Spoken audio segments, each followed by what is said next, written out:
Volví a casa porque olvidé mi celular. Abrí la puerta despacio y escuché a mi esposa en el dormitorio hablando por teléfono con voz que nunca había oído antes. Tranquilo, amor. Él no sabe nada. Esta noche sale de viaje. Ven a las 10 de la noche. Tengo las llaves del apartamento listas para ti. En ese momento, 23 años de matrimonio se convirtieron en cenizas. Antes de continuar, suscríbete al canal. Activa la campanita, porque todos los días tenemos nuevas historias. Deja tu like y cuéntanos en los comentarios desde qué ciudad nos estás viendo. Me llamo Javier Ruiz Morales. Tengo 52 años y trabajo como arquitecto senior en una firma de construcción de edificios residenciales en Madrid. Durante 23 años y 7 meses, creí tener un matrimonio sólido con Beatriz Moreno Sanz, mi esposa de 48 años, decoradora de interiores. Teníamos un hijo, Marcos, de 26 años, estudiante del último semestre de un máster en Administración de Empresas. Aquella mañana del martes, 14 de mayo de 2024, salí de casa exactamente a las 7 de la mañana como siempre. Tenía una reunión crucial con inversores japoneses a las 9:30. Un contrato de 600.000 euros dependía de esa presentación. Llevaba mi maletín con los planos revisados, mi portátil y toda la documentación necesaria. Beatriz todavía dormía cuando cerré la puerta de nuestro apartamento en el barrio de Chamberí. El metro iba repleto como todas las mañanas. Me apreté entre la multitud de la línea 10, revisando mentalmente los puntos clave de mi presentación. Fue exactamente a las 7:22, entre las estaciones de Gregorio Marañón y Alonso Martínez, cuando metí la mano en el bolsillo de mi chaqueta, buscando el teléfono para revisar los correos de última hora. El bolsillo estaba vacío. Palpé el otro bolsillo. Nada. Revisé el maletín con desesperación. El celular no estaba. Sentí una punzada de pánico. Todo mi trabajo estaba sincronizado en ese dispositivo. Contactos de clientes, accesos a plataformas de diseño, autenticación bancaria. Pero más importante aún, necesitaba ese teléfono para la presentación. Los inversores japoneses me enviarían confirmaciones de última hora. Bajé en la siguiente estación Alonso Martínez, tomé el metro en dirección contraria. Maldije entre dientes. La reunión era en menos de 2 horas y media, pero si me apresuraba podría volver a casa, recoger el celular y llegar justo a tiempo. Recordé haberlo dejado cargando en la mesita de noche. Una estupidez. 28 años trabajando y jamás había olvidado algo tan importante. El trayecto de regreso se me hizo eterno. Cada parada, cada segundo perdido aumentaba mi ansiedad. Finalmente, llegué a mi estación a las 7:43. Corrí por las calles todavía tranquilas de Chamberí. Subí las escaleras de nuestro edificio de 5 plantas sin esperar el ascensor. Vivíamos en el 4º piso. Llegué sin aliento. Metí la llave en la cerradura con cuidado, intentando no hacer ruido para no despertar a Beatriz si todavía dormía. La puerta se abrió silenciosamente. El apartamento estaba en penumbra, las cortinas del salón todavía cerradas. Di 2 pasos hacia el interior y entonces la escuché. La voz de Beatriz venía del dormitorio. Hablaba por teléfono, pero no era su voz normal. Era un tono que nunca le había escuchado. Suave, íntimo, coqueto. Me quedé paralizado en el pasillo. Tranquilo, amor. Él no sabe nada de nosotros, decía mi esposa con una risa suave que me atravesó como un cuchillo. Ya te dije que esta noche sale de viaje a Barcelona por 3 días. Es el momento perfecto. Me apoyé contra la pared del pasillo, incapaz de moverme. Mi corazón latía tan fuerte que temí que pudiera escucharlo. Ven a las 10 de la noche, cariño. Para esa hora ya habrá salido hacia el aeropuerto. Tengo las llaves del apartamento listas para ti. Podremos estar juntos todo el fin de semana sin preocupaciones. Silencio. Beatriz escuchaba a la persona al otro lado. Luego se rió de nuevo. Esa risa cómplice que creí que era solo para mí. Yo también te extraño, Gonzalo. Estas 2 semanas sin verte han sido una tortura, pero ya falta poco. Tengo vino, preparé tu comida favorita y... bueno, ya sabes lo demás. Gonzalo. El nombre resonó en mi cabeza, Gonzalo Vega Torres, el socio comercial de Beatriz, el hombre de 44 años con quien ella había abierto la empresa de decoración de interiores hacía 16 meses. El negocio que yo había financiado con 180.000 euros de mis ahorros. Permanecí inmóvil en el pasillo, con la espalda pegada contra la pared fría. Cada palabra que salía del dormitorio era un golpe directo al estómago. Sentía náuseas. Mis manos temblaban y tuve que apretar los puños para controlarlas. No, no te preocupes, continuó Beatriz con esa voz melosa que ahora me resultaba repugnante. Javier nunca sospecha nada. Está tan metido en sus proyectos y reuniones que apenas me mira. Anoche estuvo hasta las 11 trabajando en esos planos aburridos. Ni siquiera cenó conmigo. Cerré los ojos con fuerza. Era verdad. Anoche había trabajado hasta tarde en los diseños para la presentación de hoy. Había comido un sándwich en mi despacho mientras ella veía televisión en el salón. Cuando terminé, Beatriz ya se había ido a dormir. El apartamento será completamente nuestro desde las 10 hasta el domingo por la noche. Escuché que decía: 3 días enteros, mi amor. Podemos quedarnos en la cama todo el sábado si queremos. Pediremos comida a domicilio, veremos películas, haremos todo lo que no podemos hacer cuando él está aquí.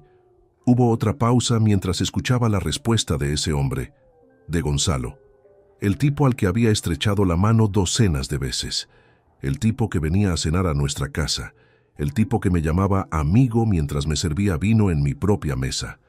Sí, ya sé que es arriesgado, pero eso lo hace más emocionante, ¿no crees?, rió Beatriz.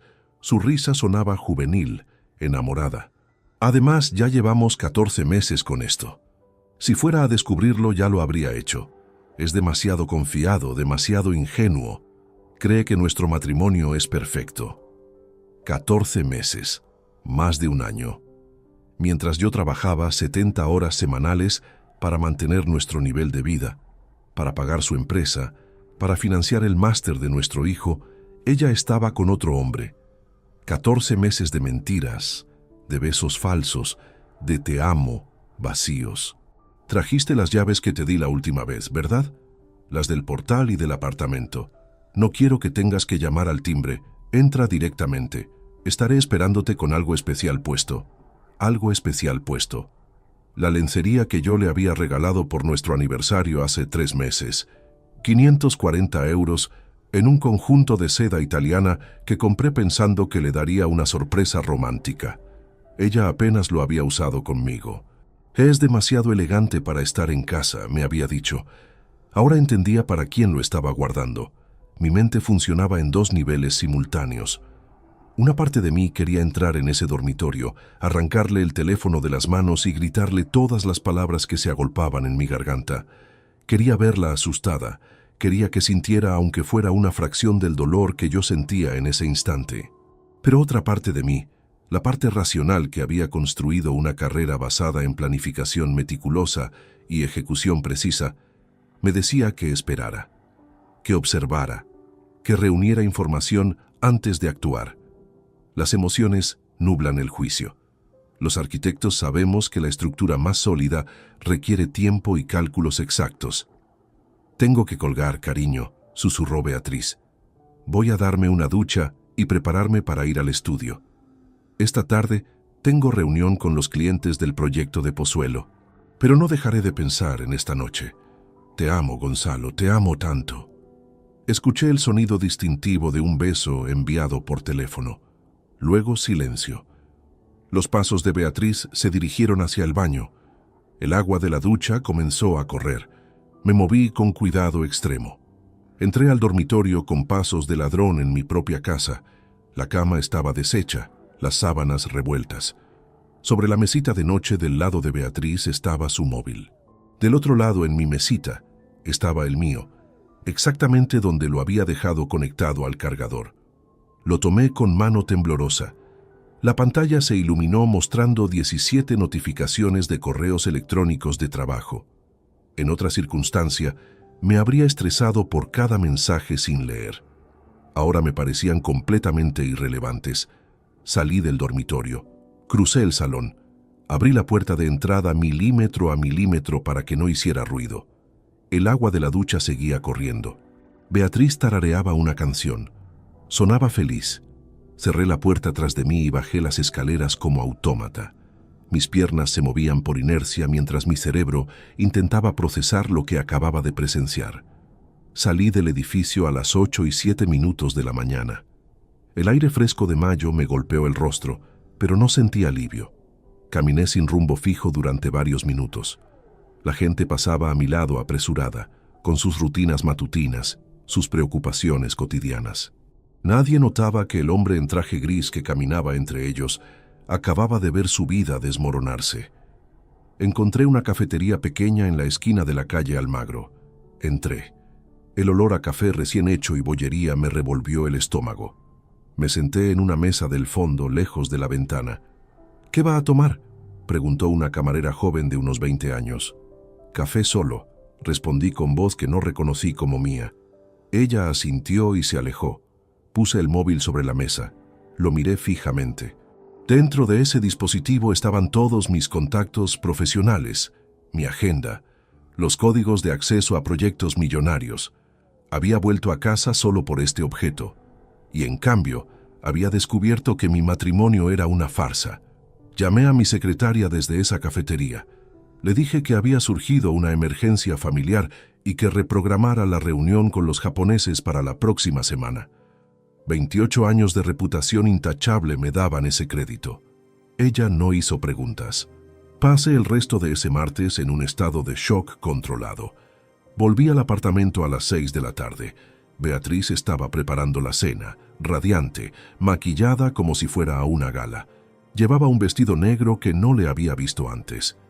«¿Qué tal la reunión con los japoneses?», preguntó mientras picaba verduras. Su actuación era impecable. «Bien, muy productiva», mentí. Las palabras salían automáticas mientras mi mente trabajaba en otra frecuencia completamente diferente. «Me alegro, cariño. Oye, recordé que hoy sales para Barcelona, ¿verdad? ¿A qué hora es tu vuelo?». «A las 9:30. Debo salir de aquí a las 8». Beatriz asintió con expresión de comprensión perfectamente fingida. «Te prepararé algo ligero entonces. ¿Sándwiches está bien?». Cenamos en silencio tenso que solo yo percibía. Cada bocado me costaba trabajo tragarlo. La observaba mientras comía, buscando señales que había ignorado durante 14 meses. ¿Cómo no lo vi antes? Los mensajes que borraba rápidamente cuando yo entraba a la habitación, las llamadas que atendía en el balcón, las noches que llegaba tarde del estudio con excusas de reuniones con clientes. A las 8 en punto, tomé mi maleta que había preparado días atrás. Beatriz me besó en la mejilla con afecto ensayado. «Que tengas buen viaje.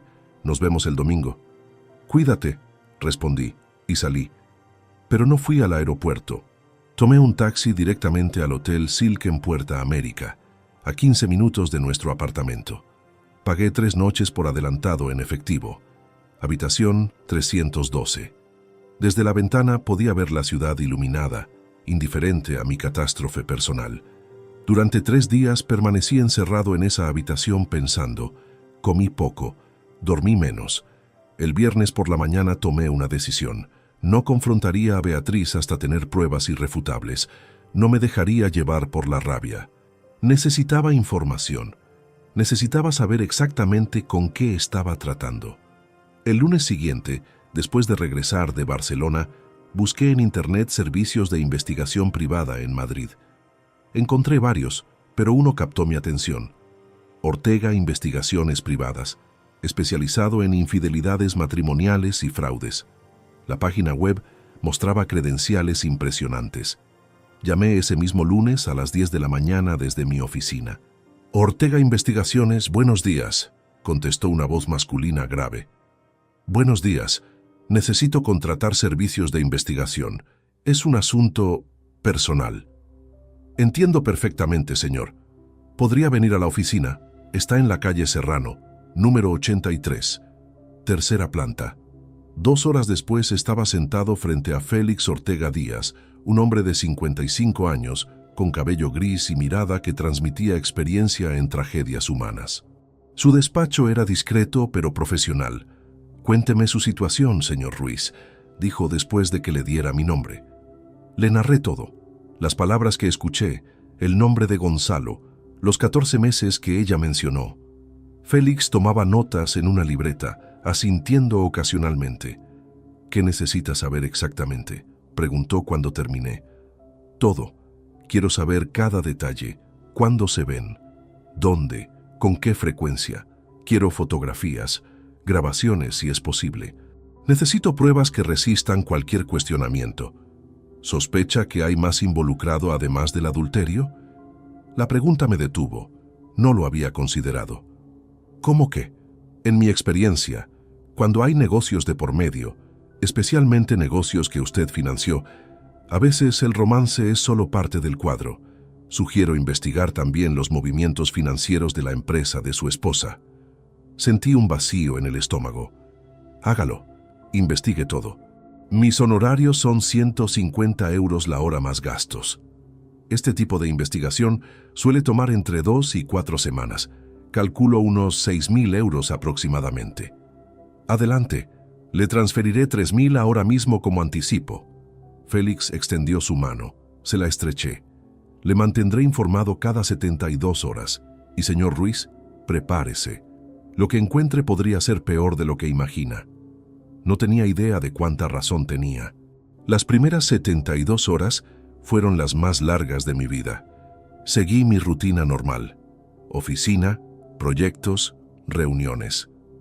Por las noches volvía a casa, donde Beatriz actuaba como esposa devota.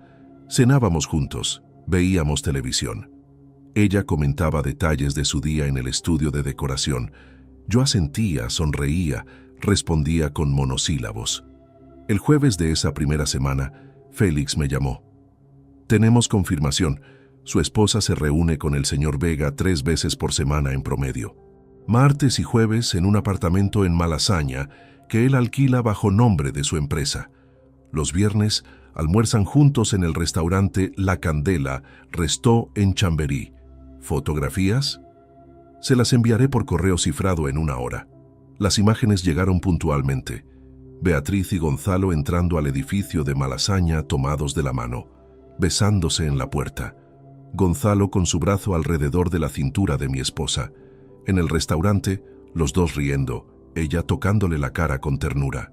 Cada foto era una puñalada, pero las guardé todas metódicamente en una carpeta digital.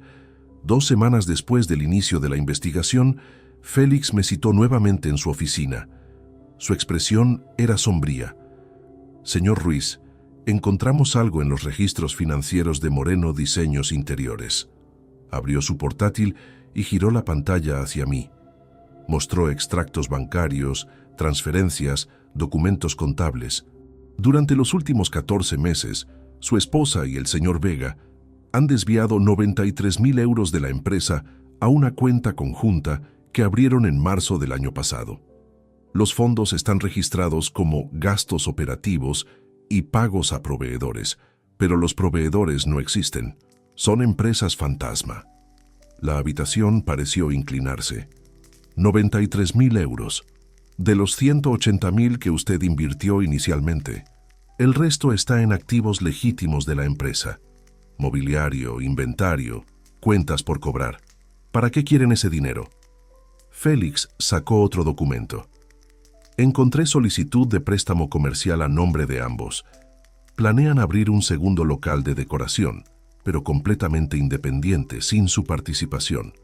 Usarán los 93.000 como capital inicial. No era solo adulterio, era robo, conspiración. Estaban construyendo un futuro juntos con mi dinero, mientras yo trabajaba como un idiota para mantenerlos a flote. Hay algo más, dijo Félix con voz cautelosa. Algo que descubrí hace 2 días y quería verificar antes de informarle. Alcé la vista de los extractos bancarios que todavía sostenía entre mis manos temblorosas. ¿Qué puede ser peor que esto? El investigador sacó su teléfono móvil y deslizó el dedo por la pantalla buscando algo específico. Cuando lo encontró, giró el dispositivo hacia mí. La imagen mostró una terraza de restaurante. 3 personas sentadas alrededor de una mesa. Beatriz, Gonzalo y una tercera persona que reconocí inmediatamente. Mi hijo Marcos. Esta fotografía fue tomada el miércoles pasado en el restaurante Casa Mono en Lavapiés. Hora, 2:15 de la tarde. Permanecieron allí durante casi 3 horas. Observé la imagen con incredulidad. Los tres reían. Gonzalo tenía su brazo sobre el respaldo de la silla de Beatriz. Marcos levantaba una copa de vino en lo que parecía un brindis. No era un encuentro casual o accidental. La familiaridad entre ellos era evidente. Podría ser solo un almuerzo de negocios, dije, aunque mi voz carecía de convicción. Marcos a veces ayuda a su madre con temas administrativos de la empresa. Félix deslizó hacia la siguiente imagen. Misma terraza, diferente ángulo. En esta fotografía, Beatriz y Gonzalo se besaban mientras Marcos miraba hacia otro lado con expresión aburrida, como si aquello fuera tan normal que ni siquiera merecía su atención. Sentí que el aire abandonaba mis pulmones. Hay 6 fotografías más de ese mismo día. En todas, su hijo demuestra total conocimiento y aceptación de la relación entre su madre y el señor Vega. ¿Cuánto tiempo lleva Marcos sabiendo? Eso no lo puedo determinar con certeza, pero conseguí acceso a las cámaras de seguridad del edificio en Malasaña donde se reúnen. Su hijo visitó ese apartamento en 4 ocasiones durante los últimos 8 meses. La primera vez fue el 22 de septiembre del año pasado. 8 meses. Marcos había sabido de la traición de su madre durante 8 meses y nunca me dijo una palabra, ni una señal, ni una advertencia. Mientras yo trabajaba para pagar su máster de 28.000 euros, mientras le daba dinero para sus gastos, mientras cenábamos juntos los domingos, él guardaba silencio sobre la destrucción de nuestra familia. Necesito hablar con alguien que pueda confirmar esto, dije levantándome bruscamente. Alguien cercano a Marcos. 2 horas después estaba sentado en un bar cerca de la universidad con Roberto Sánchez Gil, el padre de Andrés, el mejor amigo de Marcos desde la secundaria.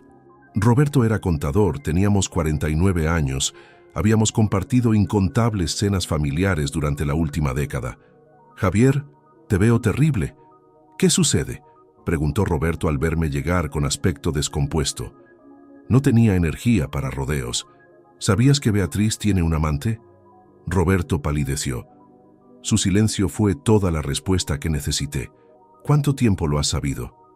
«Javier, ¿Cuánto tiempo, Roberto?». Suspiró profundamente. «Andrés me lo contó hace unos 6 meses. Marcos se lo había dicho a él. Quise decírtelo, te juro que quise, pero Andrés me suplicó que no me metiera. Dijo que Marcos le había hecho prometer silencio». Las manos me temblaban tanto que tuve que entrelazar los dedos sobre la mesa. ¿Por qué? ¿Por qué Marcos protegería a su madre en algo así?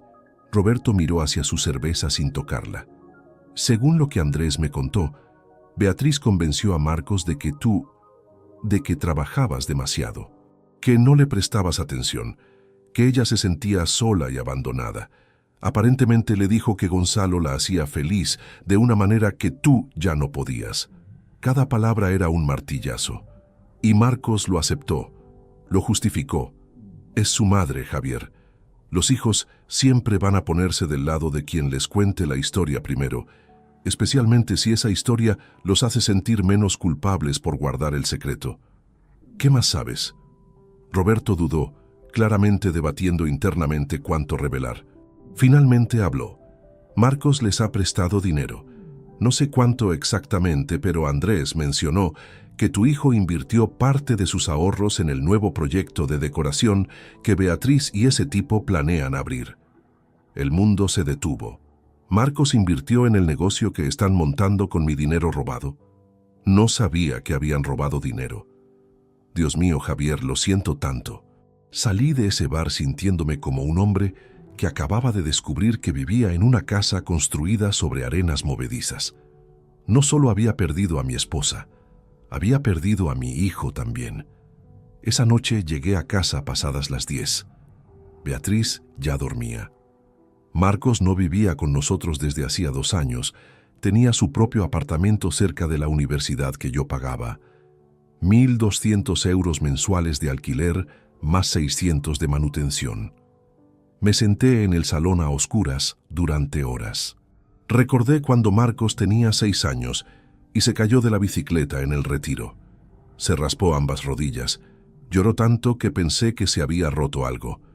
Lo cargué en brazos hasta el coche. Lo llevé a urgencias.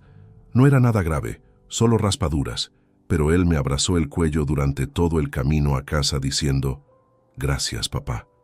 Recordé sus graduaciones, su primer día de universidad, la vez que lo ayudé a prepararse para un examen imposible de matemáticas hasta las 3 de la madrugada. Las veces que lo defendí cuando se metía en problemas, y ahora ese mismo niño, ese joven hombre de 26 años, había decidido que mi esposa merecía su lealtad más que yo. Había elegido proteger el adulterio de su madre. Peor aún, había invertido dinero en el futuro que ella planeaba construir con su amante. La traición de Beatriz dolía, pero la traición de Marcos me destrozaba de una manera que no tenía palabras para describir. Al día siguiente, llamé nuevamente a Félix. «Necesito que continúe la investigación. Quiero saber absolutamente todo, cada conversación, cada movimiento, cada plan que tienen. No importa el costo». «Entendido, señor Ruiz. ¿Hay algo específico que busque? Quiero saber si hay más gente involucrada, y quiero evidencia tan sólida que cuando llegue el momento de confrontarlos, no puedan negarlo ni escapar de las consecuencias». Félix guardó silencio por un momento. «¿Está seguro de que quiere continuar por este camino? A veces es mejor simplemente divorciarse y seguir adelante». Siguieron adelante con mi dinero, con mi confianza, con mi vida durante 14 meses. Ahora es mi turno. La oficina de la abogada Elena Navarro Campos estaba en el Paseo de la Castellana, piso 15 de una torre de cristal con vistas panorámicas a Madrid. 41 años, cabello castaño recogido en moño impecable, traje azul marino que transmitía autoridad sin ostentación. Su despacho tenía estanterías repletas de códigos legales y una mesa de caoba donde colocó una grabadora digital antes de empezar. «Todo lo que me cuente aquí está protegido por secreto profesional, señor Ruiz. Puede hablar con total libertad». Le mostré las carpetas que Félix había compilado durante 3 semanas de investigación, 97 fotografías, 14 grabaciones de audio, extractos bancarios que documentaban cada euro desviado, registros de entrada y salida del apartamento en Malasaña, todo organizado cronológicamente, con fechas, horas y localizaciones exactas. Elena revisó cada documento con meticulosidad profesional. No mostró sorpresa ni juicio, tomaba notas en una tablet mientras examinaba las pruebas. «Material sólido», dijo finalmente, «más que suficiente para un divorcio contencioso por adulterio. En España, cuando se demuestra infidelidad con esta claridad, el cónyuge culpable pierde derecho a pensión compensatoria y la partición de bienes. Ahí es diferente. Están casados en régimen de gananciales, ¿correcto? Sí. Entonces, por ley, todos los bienes adquiridos durante el matrimonio se dividen al 50%, independientemente de quién aportó el dinero. Incluye el apartamento, cuentas bancarias, inversiones». Sentí una punzada de frustración. «Entonces, después de robarme y traicionarme, todavía se queda con la mitad de todo lo que construí». «Técnicamente sí, pero hay matices. El desvío de los 93.000 euros puede reclamarse como apropiación indebida de fondos conyugales. Puedo demandar que esa cantidad le sea restituida con intereses antes de la partición.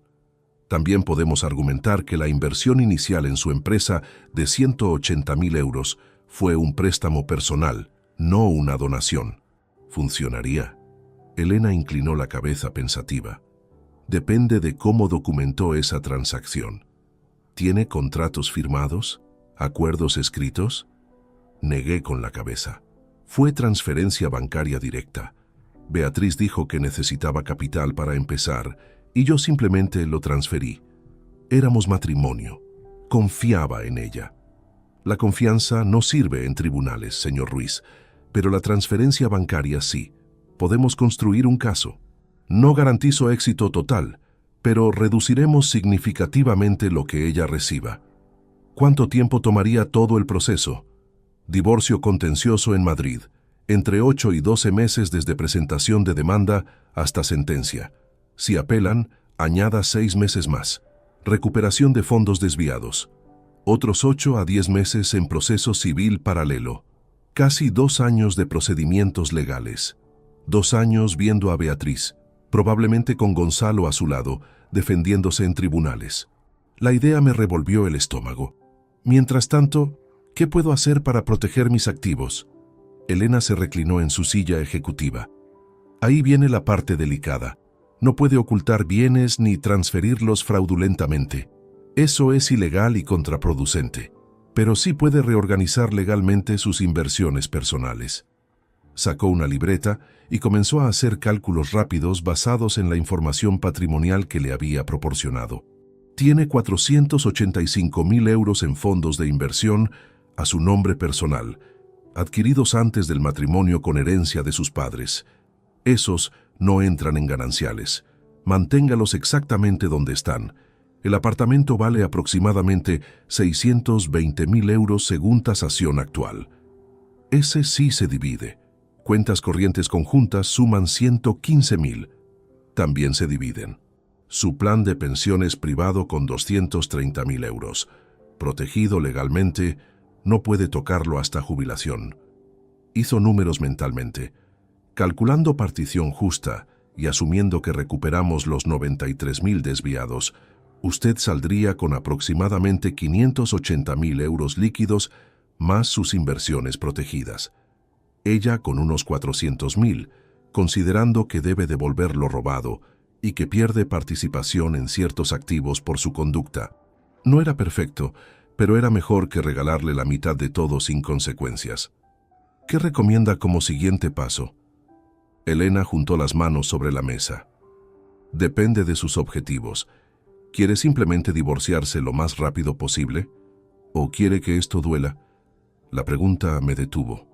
Durante semanas había operado en modo supervivencia, recolectando información, controlando emociones. Pero ahora, sentado frente a esta mujer que me ofrecía opciones concretas, tuve que enfrentarme a lo que realmente quería. Quiero justicia. Quiero que enfrenten consecuencias reales por lo que hicieron. Entonces, sugiero que obtengamos más evidencia. Específicamente, necesitamos pruebas en vídeo del adulterio. Audio es bueno, fotografías son mejores, pero grabaciones de vídeo dentro del apartamento donde se encuentran serían definitivas. También necesitamos documentar cualquier conversación donde admitan el desvío de fondos o los planes para el nuevo negocio. ¿Cómo conseguimos eso? Su investigador privado puede instalar cámaras ocultas si consigue acceso al apartamento. Legalmente es zona gris, pero si el vídeo captura conducta criminal como conspiración para fraude, los tribunales suelen admitirlo como prueba. Pensé en ello. Félix había mencionado que Gonzalo alquilaba ese apartamento. Conseguir acceso sería complicado, pero no imposible. Hay otra opción, continuó Elena. Podría crear una situación controlada donde usted esté presente y los confronte con evidencia. Si reaccionan admitiendo los hechos, esas declaraciones serían admisibles. ¿Una trampa? Una oportunidad para que la verdad salga a la luz bajo circunstancias que usted controla en lugar de que ellos controlen. La idea tenía mérito. Durante 14 meses ellos habían controlado la narrativa, los tiempos, las mentiras. Ahora podía invertir esa dinámica. Necesito pensarlo, dije levantándome. ¿Cuántos son sus honorarios? 500 euros la hora para procedimientos de divorcio. Este caso requiere mínimo 100 horas. Anticipo de 20.000 euros ajustable según desarrollo. Le extendí la mano. Tiene un cliente, doctora Navarro. Prepárese para guerra legal. Esa noche tomé decisiones financieras que había postergado. Consolidé mis fondos de inversión en una cuenta de gestión patrimonial más segura. Revisé documentos del apartamento. Actualicé mi testamento eliminando a Beatriz como beneficiaria de mi seguro de vida.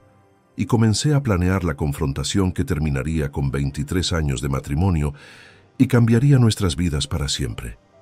El plan requería coordinación precisa. Félix Ortega consiguió 4 microcámaras de alta definición del tamaño de botones, con grabación continua de hasta 72 horas y almacenamiento en la nube. dispositivos profesionales que costaban 1.200 euros cada uno. Los compré sin pestañear. ¿Dónde quiere instalarlas?, preguntó Félix cuando nos reunimos en su oficina el jueves 27 de junio. Necesito cobertura del salón y el dormitorio principal. Esos serán los espacios donde pasen más tiempo. ¿Tiene acceso libre a su casa todavía? ¿Beatriz no sospecha nada? Nada. Sigo siendo el esposo trabajador y confiado de siempre. Esa misma tarde, mientras Beatriz estaba en el estudio hasta las 7, instalé las cámaras personalmente. Félix me había enseñado cómo hacerlo. La primera fue en el salón, oculta dentro del detector de humo del techo, con vista completa del sofá y mesa de comedor. La segunda en la estantería de libros, camuflada entre los lomos de una enciclopedia que nadie abría. La tercera en el dormitorio, dentro del reloj digital de la mesita de noche del lado de Beatriz. La cuarta en el marco de un cuadro del pasillo que daba vista a la entrada principal. Todas transmitían video en tiempo real a mi teléfono móvil a través de aplicación cifrada. Podía ver mi propia casa desde cualquier lugar del mundo. El siguiente paso era crear la oportunidad perfecta para la trampa. El viernes, durante la cena, comenté casualmente: me llamaron de la oficina central en Barcelona. Necesitan que revise personalmente el proyecto del edificio residencial en Diagonal. Problemas con los permisos municipales. Beatriz alzó la vista de su ensalada con expresión de inocente interés. ¿Cuándo tienes que ir? Salgo el domingo por la tarde. Estaré fuera hasta el miércoles. 5 días completos. Es molesto, pero no hay alternativa. Vi el brillo en sus ojos. 5 días. Más tiempo del que habían tenido nunca. No te preocupes, cariño. Aprovecharé para adelantar trabajo en el estudio. Tenemos 2 proyectos nuevos que requieren toda mi atención. Apostaba mi vida a que esos proyectos se llamaban Gonzalo. El domingo 30 de junio a las 6 de la tarde hice mi actuación final. Maleta en mano, ropa doblada visible, billetes de avión impresos sobre la mesa del salón donde Beatriz pudiera verlos. Vuelo IB 67433 a Barcelona. Salida 21:15 horas. Regreso el miércoles. ¿Llevas todo lo que necesitas?, preguntó ayudándome con el maletín del portátil. Creo que sí. Documentos, cargadores, ropa para 3 días. Me besó en los labios. Un beso que sabía absolutamente vacío. Que tengas buen viaje. Llámame cuando llegues al hotel. Lo haré. Bajé las escaleras, tomé un taxi que esperaba en la esquina. Al Hotel Catalonia Plaza Mayor, le dije al conductor. A 3 kilómetros de mi casa, 15 minutos en coche. Registré entrada en la habitación 406 a las 7:10 de la noche. Pagué 5 noches por adelantado. 1.180 euros en total. Dinero bien gastado para documentar la destrucción de mi matrimonio. A las 7:30 abrí la aplicación de las cámaras en mi teléfono. 4 pantallas divididas mostraban mi apartamento vacío. Beatriz todavía no aparecía en ningún ángulo. Probablemente estaba en el baño arreglándose. A las 8:15 la vi salir del dormitorio. Llevaba el vestido rojo que le regalé por su cumpleaños. El escote pronunciado, tacones altos, maquillaje perfecto. Se veía hermosa. Se veía como la mujer que dejé de conocer hacía 14 meses. La cámara del salón captó cómo encendía velas aromáticas en la mesa del comedor. Preparó 2 copas de vino tinto. Puso música suave de fondo, algo de jazz que reconocí como el álbum que escuchamos en nuestra luna de miel hace 23 años. La ironía era nauseabunda. A las 9:57 recibió llamada en su móvil. No pude escuchar la conversación porque las cámaras no tenían audio activado todavía, pero por sus gestos animados y sonrisa amplia, supe exactamente quién llamaba. A las 10:17 de la noche del domingo 30 de junio de 2024, la cámara del pasillo registró la puerta principal abriéndose. Gonzalo Vega Torres entró usando llaves propias. Llevaba ramo de rosas rojas y botella de champán Moet en Chandon de 120 euros. Beatriz corrió hacia él. Literalmente corrió. Se lanzó a sus brazos. El beso que compartieron duró 42 segundos. Lo sé porque miré el contador de tiempo en la esquina de la pantalla incapaz de apartar los ojos. «Te extrañé tanto», alcancé a leer en sus labios cuando finalmente se separaron. Gonzalo la levantó del suelo, girándola. Ambos reían como adolescentes enamorados. Entraron al salón todavía abrazados. La cámara oculta en la estantería captó el ángulo perfecto cuando Gonzalo sacó una cajita del bolsillo de su chaqueta. Joyería. La abrió mostrándosela a Beatriz. Ella se llevó las manos a la boca con expresión de sorpresa y alegría. Un collar. Pude ver el destello del oro incluso a través de la imagen digital. Gonzalo se lo puso en el cuello.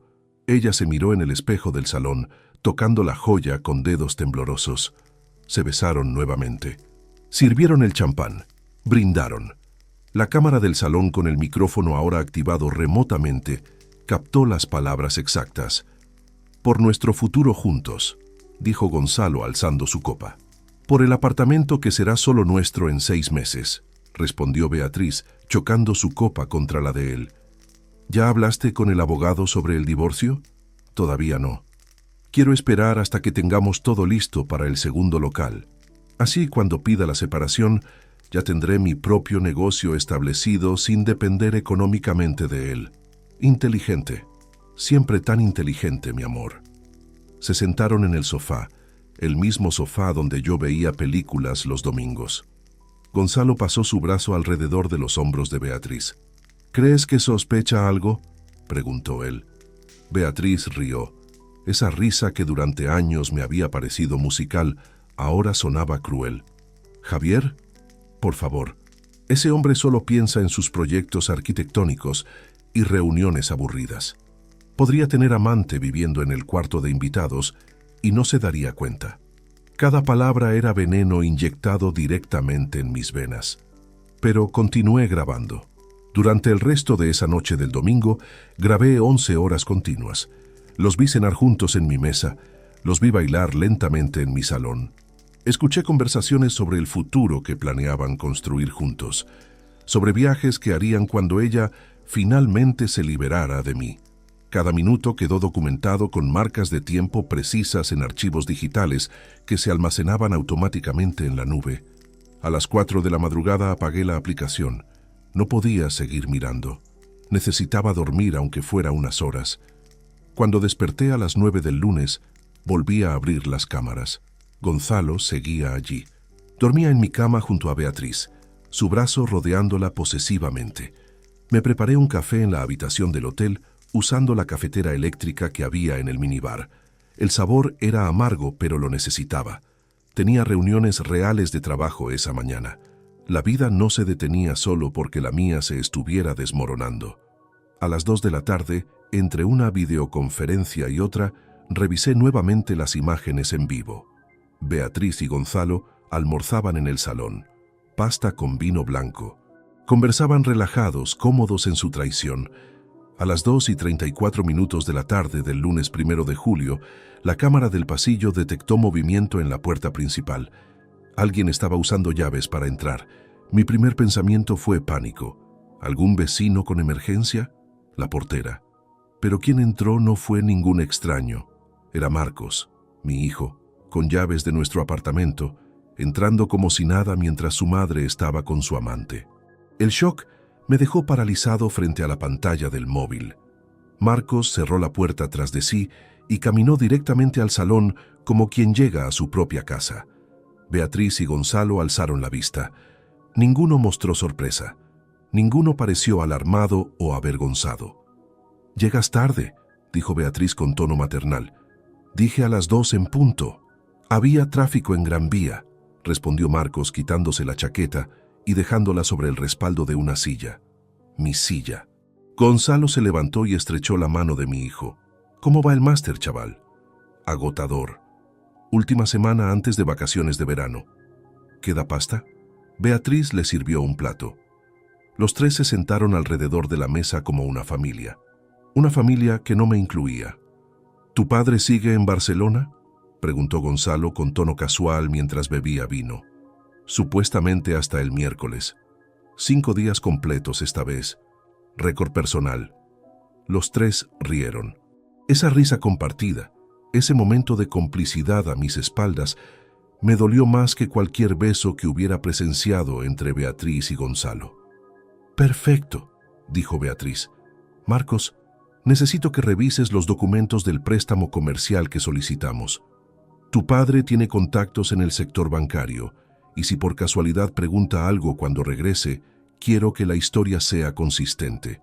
Marcos asintió mientras comía. «Tranquila, mamá, lo tengo controlado. Si pregunta, le diré que es un proyecto tuyo independiente financiado por inversores externos. Nunca va a investigar más allá de eso». «Es tan predecible», intervino Gonzalo reclinándose en la silla con expresión de suficiencia absoluta. 23 años casados y la rutina nunca cambia. Trabajo, reuniones, proyectos. El hombre es una máquina de hacer dinero sin vida propia. Exactamente por eso funciona también esto, agregó Beatriz señalando entre ella y Gonzalo. Mientras él esté ocupado construyendo edificios para otros, nosotros construimos nuestro futuro real. Marcos pinchó un trozo de pasta con su tenedor. ¿Cuándo van a dar el siguiente paso? Ya llevan más de un año. ¿No sería más fácil pedir el divorcio directamente? Paciencia, hijo. Estas cosas requieren planificación. Quiero asegurarme de que cuando pida la separación tenga todo alineado. El segundo local funcionando, las cuentas organizadas, evidencia documentada de que tu padre no me prestaba atención suficiente para justificar el divorcio. Así el juez será más favorable conmigo en la partición de bienes. Las palabras de mi esposa eran calculadas, frías, metódicas. No era pasión ciega, era estrategia deliberada. ¿Y yo qué gano con todo esto?, preguntó Marcos.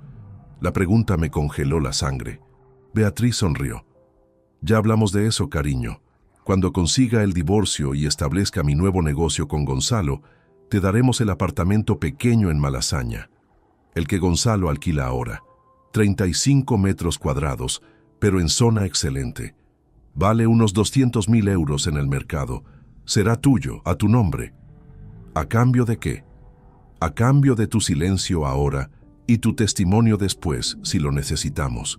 Si tu padre decide ponerse difícil en el divorcio, necesitaré que declares que él era ausente, que no participaba en la vida familiar, que me dejaba sola constantemente. Marcos consideró la propuesta. 200.000 euros de apartamento, por decir la verdad de que papá siempre estaba trabajando. Suena justo, exacto. Y no estarías mintiendo técnicamente. Tu padre sí trabaja demasiado, solo que, bueno, omites mencionar ciertos detalles. Los tres volvieron a reír. Esa risa conspiratoria que celebraba mi destrucción mientras comían la comida que yo había pagado, en el apartamento que yo mantenía, planeando robarme con el hijo que yo había criado. Gonzalo se sirvió más vino. Brindo por la familia perfecta, por Beatriz, quien tuvo el coraje de buscar la felicidad que merecía, por Marcos, quien entiende que la lealtad real es hacia quien te hace feliz, no hacia quien simplemente paga las cuentas. Y por mí, el afortunado que encontró a la mujer correcta, aunque ya estuviera casada. Chocaron copas, los tres bebieron. ¿Y qué pasa con papá después del divorcio?, preguntó Marcos limpiándose la boca con servilleta. ¿Seguirán financiándome la universidad? Tu padre tendrá que pagar pensión alimenticia hasta que termines el máster, explicó Beatriz. Es ley. Tienes 26 años, pero sigues siendo estudiante dependiente. Probablemente unos 1.500 euros mensuales. Más que suficiente. ¿Y después? Después tendrás tu apartamento, tu título universitario y contactos en el negocio de decoración. Estarás preparado para la vida adulta. Tu padre ya habrá cumplido su función. Su función. Como si yo fuera simplemente un cajero automático programado para dispensar dinero hasta que dejara de ser útil. Permanecí en esa habitación de hotel mirando la pantalla hasta que anocheció. Grabé cada segundo, cada palabra. 11 horas y 18 minutos de material que documentaban no solo adulterio, sino conspiración familiar completa para fraude económico y manipulación legal. Cuando Marcos finalmente se despidió a las 6 de la tarde, abrazó a su madre. Gracias por incluirme, mamá. Papá nunca me trató como adulto capaz de tomar decisiones propias. Tú sí. Beatriz le acarició el rostro. Eres mi hijo. Siempre estaremos juntos en esto. El martes 2 de julio, recibí llamada inesperada de Félix a las 11 de la mañana. Su voz sonaba diferente, urgente. Señor Ruiz, necesito verlo inmediatamente. Encontré algo que cambia completamente el panorama. ¿Qué encontraste? No por teléfono. Venga a mi oficina, es importante. Una hora después estaba sentado frente a su escritorio. Félix tenía su portátil abierto y expresión grave que no auguraba nada bueno. Recuerda que le pedí permiso para investigar a fondo las actividades comerciales de Gonzalo Vega, ¿verdad? Asentí. Sí, querías verificar si había más irregularidades financieras. Contraté a un especialista en informática forense.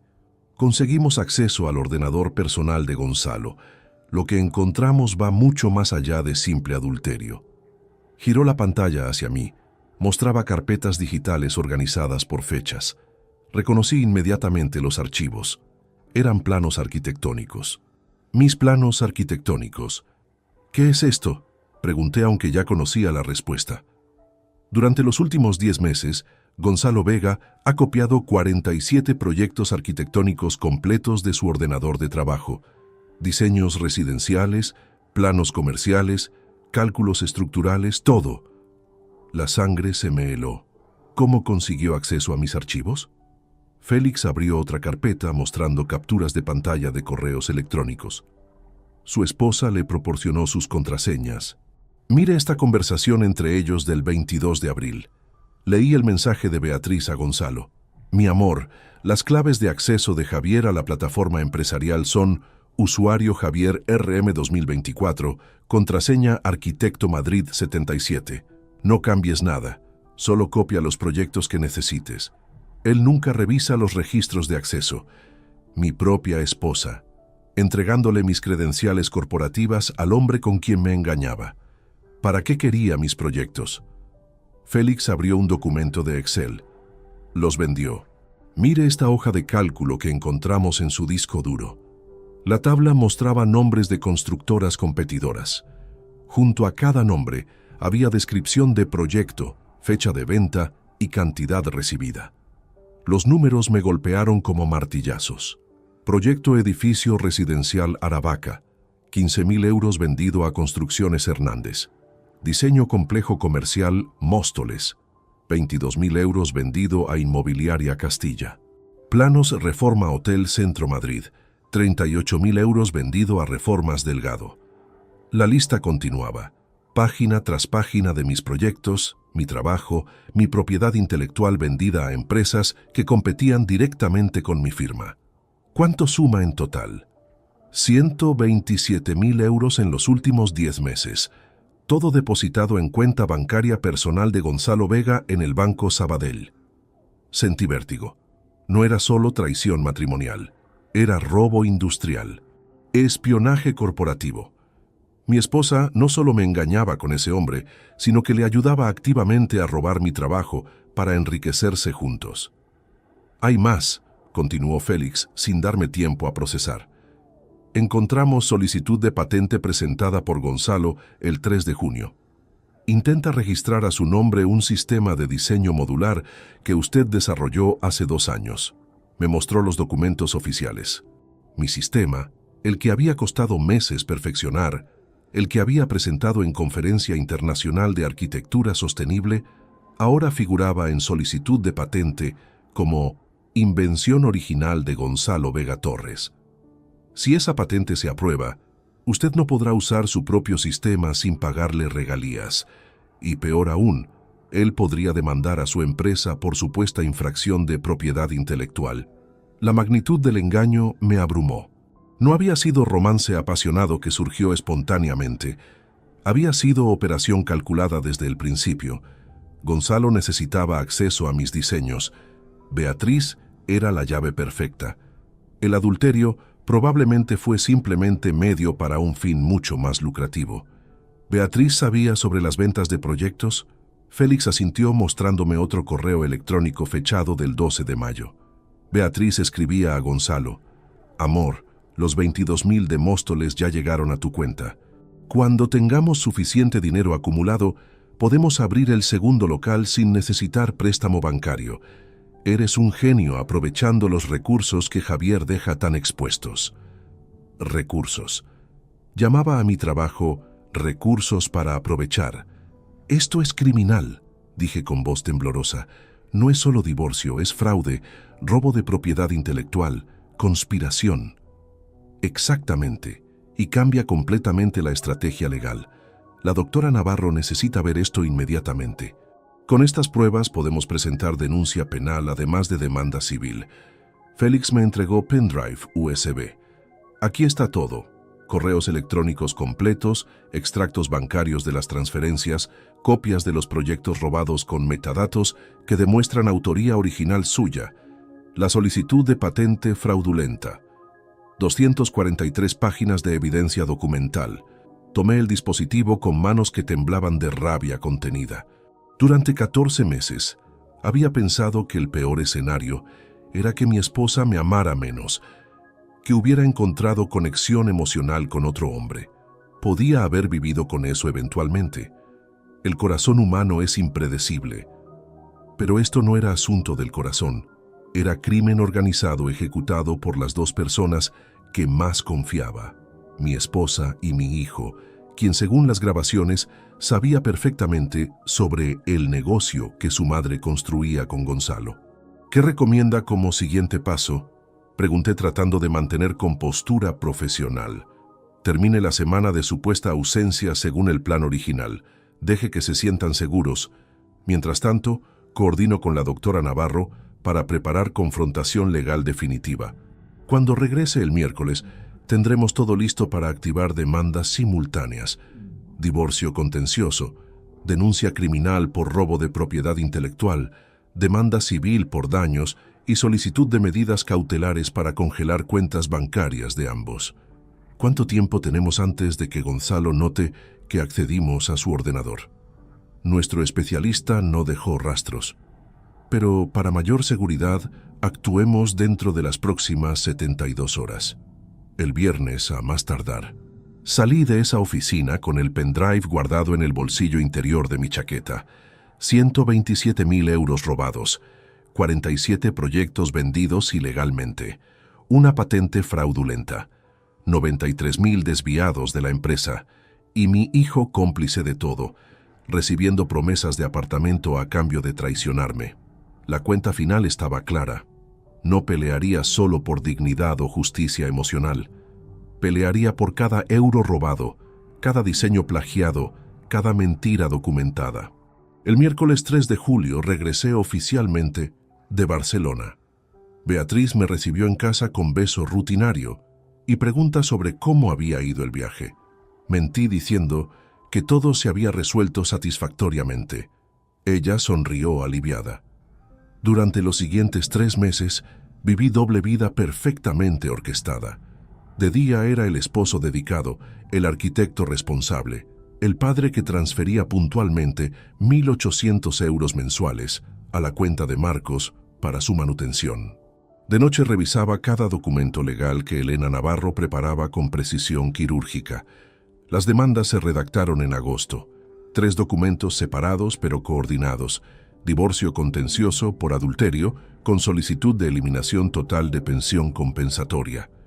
Denuncia penal contra Gonzalo Vega Torres por robo de propiedad intelectual, fraude y apropiación indebida.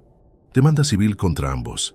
Beatriz y Gonzalo por conspiración para defraudar y daños económicos calculados en 218.000 euros. Elena también preparó notificación formal para Marcos.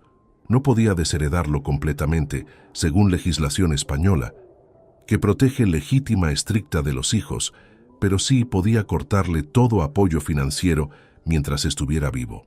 El documento especificaba cancelación inmediata de pago de matrícula universitaria restante, suspensión de transferencias mensuales, eliminación como beneficiario de seguro de vida, reducción de herencia futura al mínimo legal obligatorio. ¿Está seguro de que quiere incluir a su hijo en esto?, preguntó Elena cuando revisamos los papeles finales en su despacho el 27 de septiembre. Vi las grabaciones. Escuché sus palabras. Marcos eligió bando conscientemente. Ahora vivirá con consecuencias de esa decisión. El lunes 30 de septiembre a las 9 de la mañana, todo estaba listo. Elena había coordinado con oficial judicial llamado Vicente Ramos Ortiz para que nos acompañara como testigo oficial. Las demandas estaban selladas y registradas en tribunales. Las cuentas bancarias de Gonzalo ya tenían orden de embargo preventivo pendiente de ejecución. Solo faltaba el momento de confrontación. Esa misma mañana llamé a Beatriz desde la oficina. Olvidé unos documentos importantes en casa. Voy a pasar a recogerlos a las 11. ¿Estarás allí? Sí, cariño. Trabajo desde casa hoy. Tengo reunión virtual a las 12. Perfecto. Sabía por las cámaras que los lunes Gonzalo visitaba el apartamento entre las 10 y las 2 de la tarde. Beatriz le había dado acceso permanente durante mis horarios laborales normales. A las 10:45, Elena, el oficial Vicente y yo nos estacionamos frente al edificio en Chamberí. Revisé mi teléfono. La aplicación de cámaras mostraba a Beatriz y Gonzalo en el salón. Él estaba sentado en el sofá revisando papeles. Ella preparaba café en la cocina. ¿Listo?, preguntó Elena con maletín de cuero que contenía 243 páginas de evidencia organizada en carpetas etiquetadas. Listo. Subimos las escaleras. El oficial Vicente llevaba su identificación judicial visible. Elena vestía traje gris oscuro que proyectaba autoridad absoluta. Yo llevaba las llaves de mi propio apartamento en la mano. A las 11:02 de la mañana del lunes 30 de septiembre de 2024, abrí la puerta de mi casa por última vez como esposo casado. El sonido de la llave en la cerradura hizo que Beatriz saliera de la cocina. Su expresión pasó de confusión a terror absoluto en 2 segundos cuando vio que no estaba solo. «¿Javier? ¿Quiénes son estas personas?» Gonzalo apareció detrás de ella. Al verme, su rostro perdió todo color. Intentó retroceder hacia el dormitorio, pero Elena habló con voz que cortó el aire como cuchillo. «Señor Gonzalo Vega Torres, quédese exactamente donde está. Soy la doctora Elena Navarro Campos, abogada del señor Javier Ruiz Morales. Este es Vicente Ramos Ortiz, oficial judicial del Tribunal de Primera Instancia de Madrid». Vicente mostró su credencial. Gonzalo se quedó paralizado. «¿Qué significa esto?», preguntó Beatriz con voz aguda. «¿Javier?». Entré al salón que había sido mi hogar durante 23 años. Me senté en mi sillón favorito con calma deliberada. Elena y Vicente permanecieron de pie flanqueándome como guardias. «Significa que el teatro terminó, Beatriz. Los 14 meses de mentiras, las noches con tu amante en mi cama, los 93.000 euros robados de la empresa, los 127.000 que Gonzalo ganó vendiendo mis proyectos arquitectónicos. Todo terminó hoy». Beatriz negó con la cabeza violentamente. «No sé de qué hablas, estás loco». Elena abrió su maletín con movimiento preciso. Sacó la primera carpeta. Carpeta A. Documentación fotográfica y videográfica de adulterio. 72 horas de grabación continua tomadas en este apartamento durante el fin de semana del 30 de junio al 2 de julio. Incluye conversaciones explícitas sobre planes de divorcio y distribución de bienes. Colocó la carpeta sobre la mesa de café. Beatriz la miró como si fuera serpiente venenosa. Carpeta B. Extractos bancarios demostrando desvío sistemático de fondos de Moreno, diseños interiores, a cuenta conjunta no declarada. Total sustraído, 93.000 euros durante 14 meses. Segunda carpeta sobre la mesa. Carpeta C. Evidencia de robo de propiedad intelectual. 47 proyectos arquitectónicos de autoría del señor Ruiz, vendidos ilegalmente por el señor Vega a empresas competidoras. Total obtenido, 127.000 euros. Incluye correos electrónicos donde la señora Beatriz Moreno proporciona contraseñas de acceso corporativo al señor Vega. Gonzalo finalmente habló con voz temblorosa. «Eso es invasión de privacidad. No pueden usar información obtenida ilegalmente». Elena sonrió sin humor. Las grabaciones se realizaron en propiedad del señor Ruiz con equipos instalados por él mismo, completamente legal. Los correos electrónicos se obtuvieron mediante peritaje informático autorizado en investigación de fraude corporativo, admisibles en cualquier tribunal. Carpeta D, continuó Elena implacable. Solicitud fraudulenta de patente presentada por el señor Vega, intentando registrar como propio un sistema de diseño modular desarrollado por el señor Ruiz en 2022. Esto constituye plagio industrial y puede resultar en penas de hasta 4 años de prisión según Código Penal Español. Cuarta carpeta. La pila crecía sobre la mesa como monumento a su traición. Y finalmente carpeta E, transcripciones completas de conversaciones entre la señora Moreno, el señor Vega y Marcos Ruiz Moreno, hijo de mi cliente, donde los tres discuten estrategias para maximizar beneficios económicos del divorcio mediante testimonios falsos y ocultación de activos. Beatriz se dejó caer en el sofá. Las lágrimas comenzaron a rodar por sus mejillas. Javier, por favor, ¿podemos hablar de esto? Fue un error. Lo siento tanto. Ahora llora. Dije con voz que no reconocí como mía. 14 meses no lloró. 14 meses planeó mi destrucción con sonrisas y besos falsos. Beatriz se arrodilló frente a mí. Literalmente se arrodilló en el suelo del salón con las manos juntas en gesto de súplica. El maquillaje corrido por las lágrimas le daba aspecto descompuesto. Javier, por favor, escúchame. Cometí el error más grande de mi vida. Estaba confundida, sola, buscando atención que sentía que no recibía. Pero te amo. Siempre te he amado. Gonzalo no significa nada comparado contigo. Gonzalo la miró con expresión de absoluta traición. Beatriz, ¿qué estás diciendo? Cállate, Gonzalo, le espetó ella sin mirarlo siquiera. Sus ojos permanecían fijos en mí, desesperados. Javier, devolveré cada euro, los 93,000 de la empresa, lo juro. Venderé el estudio de decoración si es necesario. Terminaré cualquier relación con Gonzalo hoy mismo. Ahora delante de ti. Solo dame una oportunidad de arreglarlo. 23 años de matrimonio, dije con voz plana. Los tiras así de fácil. Hace 5 minutos estabas con él planeando nuestro divorcio. Ahora de repente me amas.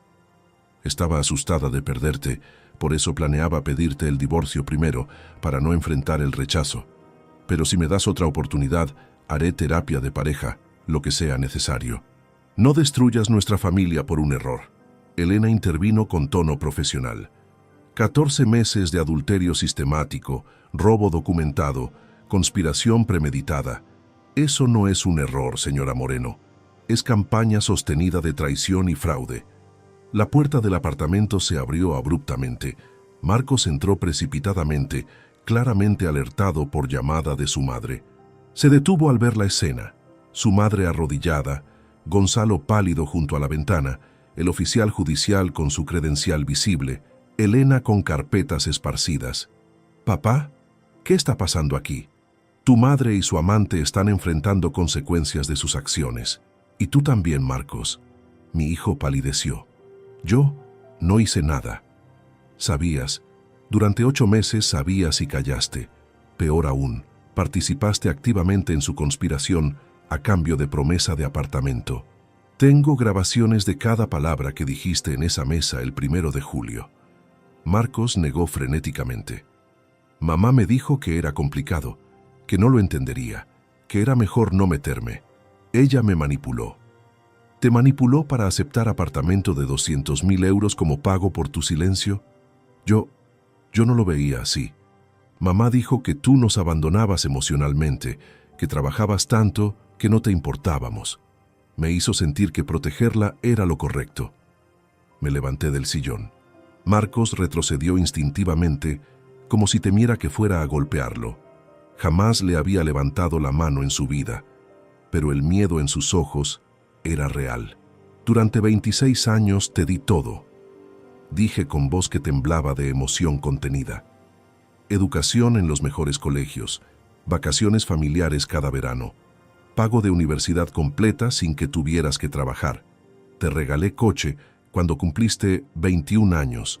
Te financié apartamento propio para que tuvieras independencia. ¿Y tú decides que proteger el adulterio de tu madre es lo correcto? Papá, por favor, fui ingenuo. Tenía miedo de perderte a ambos si tomaba partido. Pensé que si guardaba silencio, eventualmente ustedes resolverían sus problemas sin que la familia explotara. La familia ya explotó, Marcos. Hace 14 meses cuando tu madre eligió a otro hombre. Hace 8 meses cuando tú elegiste protegerla. Hoy solo hacemos oficial lo que ya estaba destruido.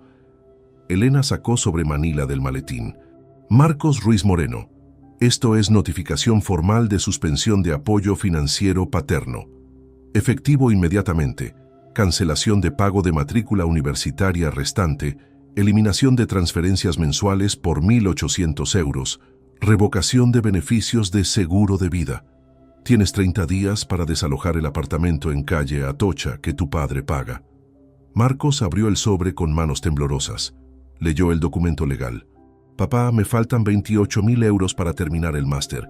Es mi último semestre. Si cancelas el pago ahora, pierdo 2 años de estudios. Deberías haberlo pensado antes. Por favor, no hagas esto.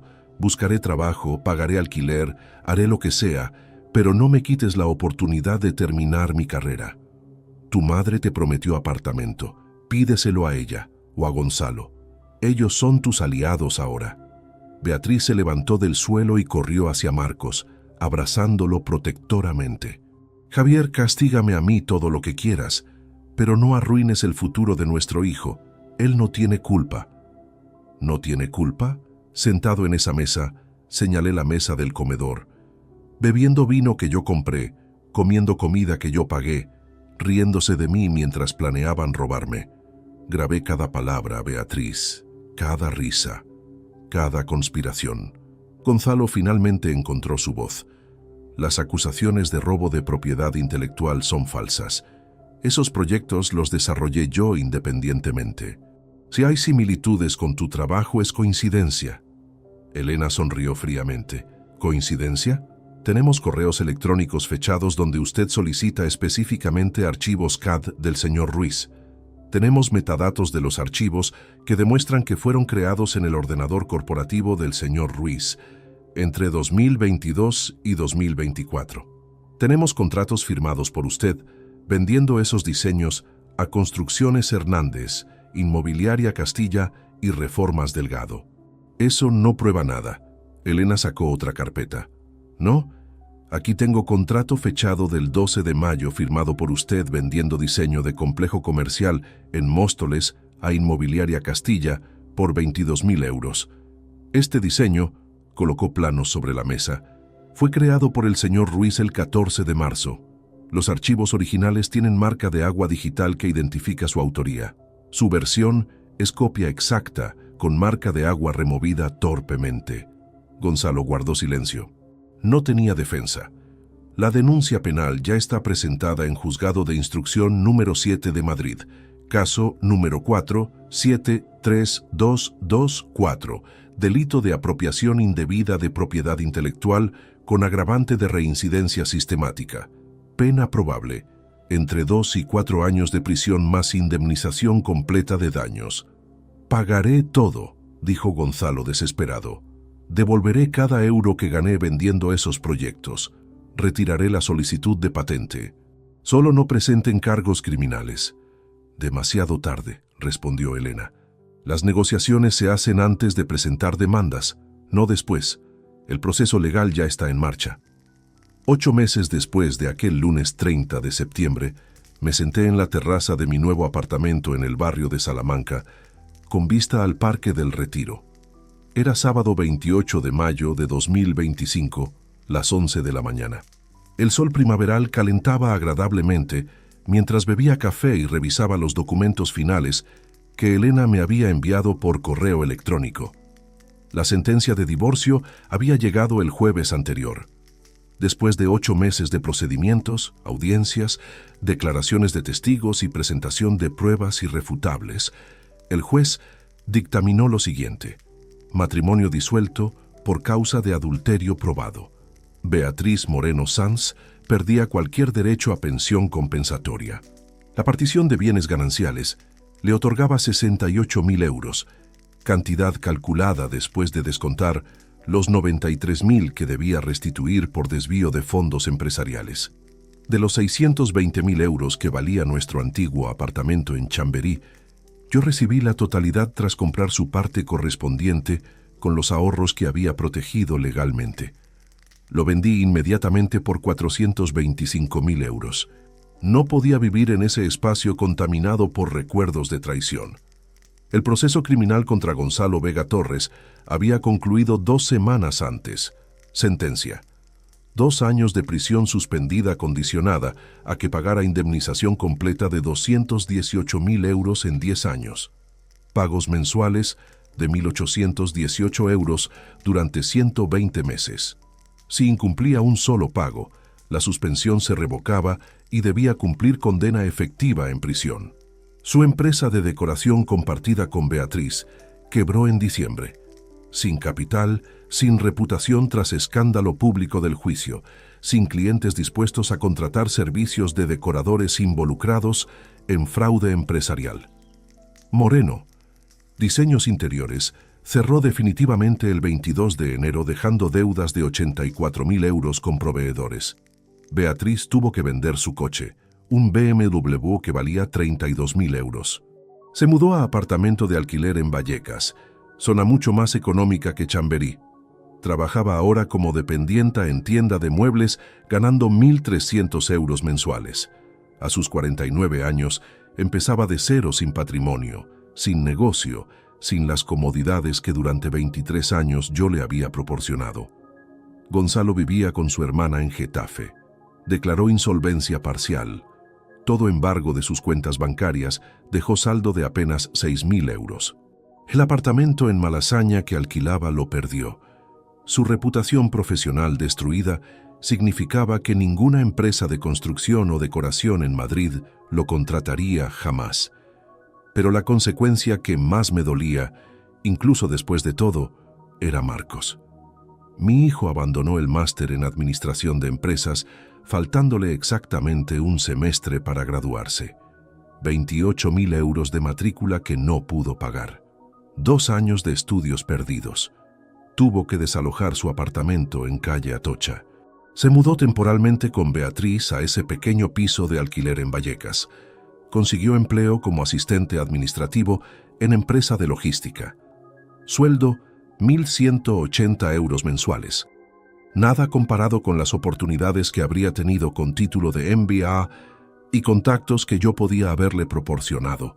Intentó contactarme 3 veces. Llamadas telefónicas que no respondí. Correo electrónico largo enviado en febrero explicando que había sido manipulado, que entendía mi rabia, que rogaba perdón. Lo borré sin terminar de leerlo. En marzo me envió carta física a mi nueva dirección. No sé cómo consiguió la información. La carta decía: «Papá, sé que no merezco tu perdón. Cada día vivo con vergüenza de mis decisiones. No te pido dinero ni ayuda. Solo quiero que sepas que te extraño y que lamento profundamente haberte traicionado. Tu hijo que no fue digno de ti, Marcos». Guardé esa carta en un cajón sin responder. Tal vez algún día, años en el futuro, cuando el dolor disminuyera, podríamos hablar. Pero no ahora, no cuando la herida seguía sangrando. Mi vida, paradójicamente, floreció después de la destrucción. En noviembre conocí a Silvia Montero Cruz, arquitecta especializada en diseño sostenible, 43 años, divorciada sin hijos. Nos presentaron en conferencia profesional sobre construcción ecológica en Barcelona. Conversamos durante horas sobre proyectos, sobre pasiones compartidas por crear espacios que mejoraran vidas de las personas. Nuestra relación comenzó lentamente, sin apuros, sin mentiras. Silvia sabía exactamente lo que había pasado con Beatriz. Le conté todo durante nuestro tercer encuentro. Ella escuchó sin juzgar. Luego compartió su propia historia de exmarido que la había engañado con su mejor amiga. Éramos 2 personas reconstruyéndose, aprendiendo a confiar nuevamente. En febrero mi firma arquitectónica ganó licitación internacional para diseñar complejo residencial sostenible en Lisboa. Contrato de 1.200.000 euros. El proyecto más grande de mi carrera. Me ofrecieron liderarlo personalmente. Acepté. Significaba viajar a Portugal 2 semanas cada mes durante año y medio, pero Silvia, siendo arquitecta independiente, podía acompañarme. Incluso colaboraríamos en aspectos del diseño relacionados con eficiencia energética, su especialidad. Hoy, sentado en esa terraza con vista al retiro, reflexioné sobre el costo de la justicia. Había ganado legalmente. Recuperé dignidad, patrimonio, control sobre mi vida.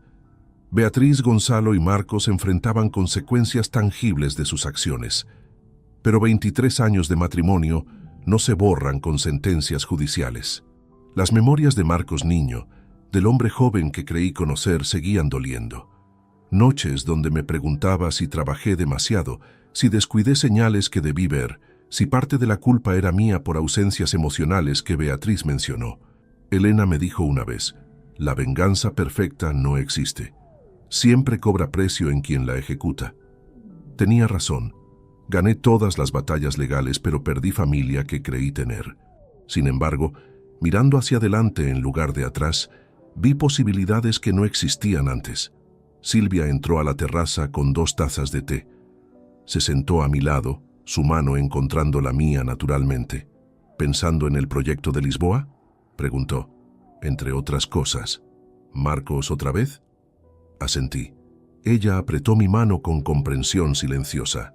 Algún día tal vez puedas perdonarlo, pero no estás obligado a hacerlo ahora ni nunca. Lo importante es que elegiste vivir con verdad en lugar de mentira cómoda. Tenía razón. Durante 14 meses viví engañado, feliz en ignorancia construida sobre traiciones. Ahora vivía con verdad dolorosa, pero real. Prefería el dolor honesto a la felicidad falsa. Mi teléfono sonó. Era mi socio de la firma arquitectónica con noticias sobre aprobación final de permisos para el proyecto en Lisboa. Todo adelante. Comienzo de obra en julio. Miré a Silvia. Miré el parque donde familias paseaban en mañana de sábado. Miré los documentos de divorcio finalizados sobre la mesa. 23 años terminados. 52 años cumplidos hace un mes. Resto de mi vida por delante. Y por primera vez en 8 meses, sonreí genuinamente pensando en el futuro. Si te gustó esta historia, dale like al video, suscríbete al canal y comparte tus impresiones en los comentarios. Para escuchar la próxima historia, haz clic en la caja de la izquierda. Gracias por vernos.